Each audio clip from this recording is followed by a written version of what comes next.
Bismillahirrahmanirrahim. Assalamualaikum warahmatullahi wabarakatuh.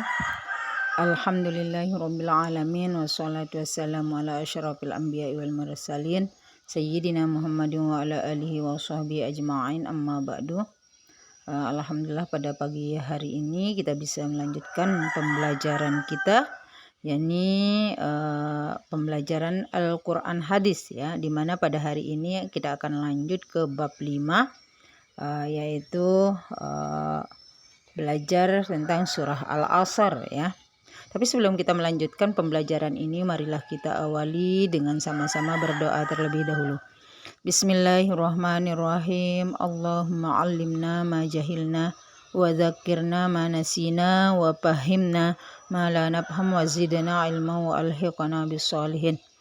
Rabbi zidni ilma warzuqni fahma, amin ya rabbal alamin. Baiklah anak-anakku sekalian, pada hari ini kita akan lanjut ke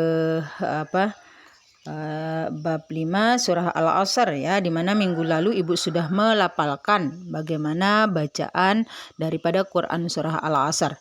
Nah, hari ini kita akan lanjut untuk menterjemahkan ya surah Al-Asr ini.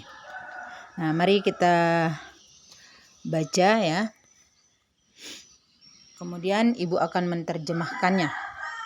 Bismillahirrahmanirrahim. Dengan nama Allah yang Maha Pengasih, Maha Penyayang ya. Nah, ini kita lanjut ke surah Al-Asr yang pertama ya. Wal asri. Nah, artinya demi masa. Itu arti daripada wal asri ya. Kemudian ayat kedua, innal insana lafi khusr. Sungguh manusia berada dalam kerugian.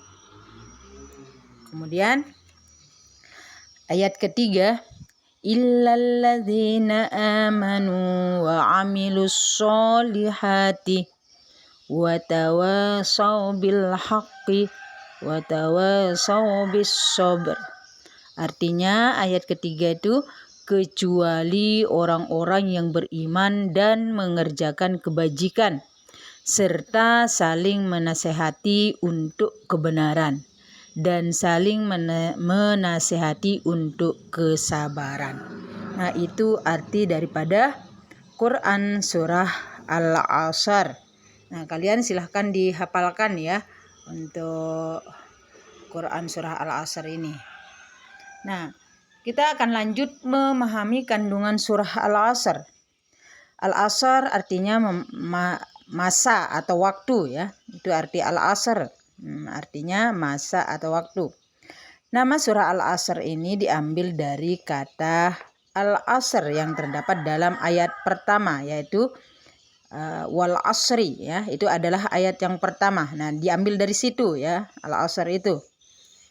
Kemudian surah Al-Asr ini terdiri dari 3 ayat, diturunkan di Mekah ya, setelah surah Asy-Syar. Nah, itu namanya ya, Asy-Syar. Sehingga digolongkan sebagai surah Makkiyah. Nah, kalau surah itu diturunkan di Mekah, maka surah itu tergolong surah Makkiyah atau disebut surah Makkiyah ya. Kemudian surah Al-Asr ini adalah urutan surah yang ke-103 dari 114 surah di dalam Al-Quran. Nah, ini urutannya adalah surah yang ke-103 ya, surah Al-Asr ini. Isi kandungan surah Al-Asr adalah memberikan pelajaran ya, bahwa semua manusia berada dalam keadaan merugi ya, apabila tidak mengisi waktunya dengan perbuatan-perbuatan yang baik ya. Nah, ada 4 kriteria orang yang tidak merugi menurut surah Al-Asr ini. Mana dia? Yang pertama adalah orang yang beriman kepada Allah Subhanahu wa taala. Kemudian yang kedua, orang yang senantiasa beramal saleh. Yang ketiga, orang yang saling menasehati dalam kebenaran. Yang keempat, orang yang saling menasehati dalam kesabaran. Nah, inilah kriteria orang yang tidak merugi menurut surah Al-Asr ya. Nah, kemudian surah Al-Asr biasanya dibaca setiap selesai belajar ya. Biasanya kalau kita masuk kelas ya, surah Al-Asr ini dibaca ketika kita selesai belajar mau pulang sekolah. Nah, seperti itu ya biasanya.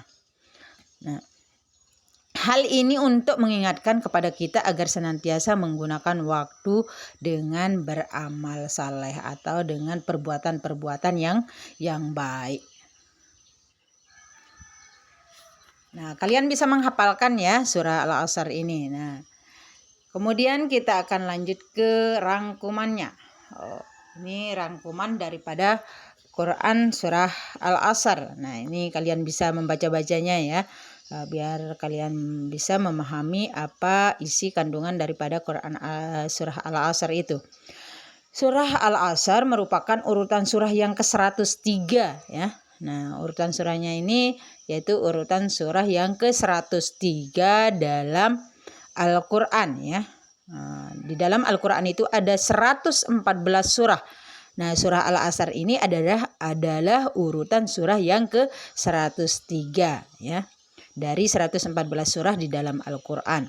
Kemudian surah Al-Asr terdiri dari 3 ayat dan diturunkan setelah surah Al-Asr. Surah Al-Asr turun di kota Mekah. Surah Al-Asr ini tergolong surah Makkiyah ya. Kenapa disebut surah Makkiyah? Karena surah Al-Asr ini diturunkan di kota Mekah, maka tergolonglah atau dinamakan surah Makkiyah. Al-Asr artinya masa atau waktu. Nah, itu arti Al-Asr ya. Nah, isi kandungan surah Al-Asr itu adalah bahwa semua manusia itu berada dalam kerugian ya. Dalam kerugian kecuali orang yang beriman kepada Allah. Kemudian orang yang senantiasa beramal saleh, orang yang saling menasehati dalam kebenaran, dan orang yang saling menasehati dalam kesabaran. Nah, ini ya isi kandungan daripada surah Al-Asr. Nah, untuk hari ini mungkin itu saja yang dapat Ibu sampaikan pada pembelajaran Al-Quran hadis ini. Mohon maaf atas segala kekurangan. Mari kita akhiri dengan ucapan hamdalah. Alhamdulillahirabbil alamin. Sekian, wallahul muwaffiq wal hadi ila sabilir rasyad. Assalamualaikum warahmatullahi wabarakatuh.